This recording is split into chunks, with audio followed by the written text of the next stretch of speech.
প্রতিশোধ প্রতিহিংসা রাজনীতি বাদ দিতে হবে। প্রতিশোধ প্রতিহিংসা দিয়ে কোনোদিন কোনো কিছু হতে পারে না। প্রতিশোধ প্রতিহিংসা রাজনীতি বাদ দিয়ে জাতীয় ঐক্য করলেই সম্ভব। এখানে একটু আওয়ামী লীগ আর বিএনপির মধ্যে পার্থক্য। বিএনপি সবসময় জাতীয় ঐক্য প্রতিশোধ প্রতিহিংসার ঊর্ধ্বে সকল নিয়ে কাজ করতে চায়। এই হাসিনা আজকে দেশের এই অবস্থার জন্য সম্পূর্ণভাবে হাসিনা দায়ী।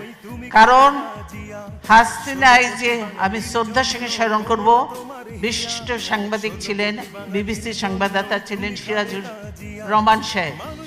রহমান সাহেব, তাকে আমি শ্রদ্ধার সঙ্গে স্মরণ করছি। আমি খুব ভালো মানুষ ছিলেন, মুক্তিযোদ্ধা ছিলেন সিরাজুর রহমান সাহেব। তিনিই তার ইন্টারভিউ নিচ্ছিলেন এবং বলেছিলেন, আমি বাংলাদেশে যাব রাজনীতি করার জন্য নয়, প্রতিশোধ নেওয়ার জন্য। হাসিনা এই কথাটা বলেছে, উনি বলে এটা ঠিক হচ্ছে না, কিন্তু হাসিনা বলেছে আমি প্রতিশোধ নেওয়ার জন্য। তাই আজকে প্রতিশোধ নিয়ে বাংলাদেশকে একদম খোকলা বানিয়ে দিয়ে, বাংলাদেশকে একদম ধ্বংস করে দিয়ে, সমস্ত প্রতিষ্ঠান ধ্বংস করে দিয়ে বাংলাদেশকে তলাবিহীন ঝুড়ি বানিয়েছিল।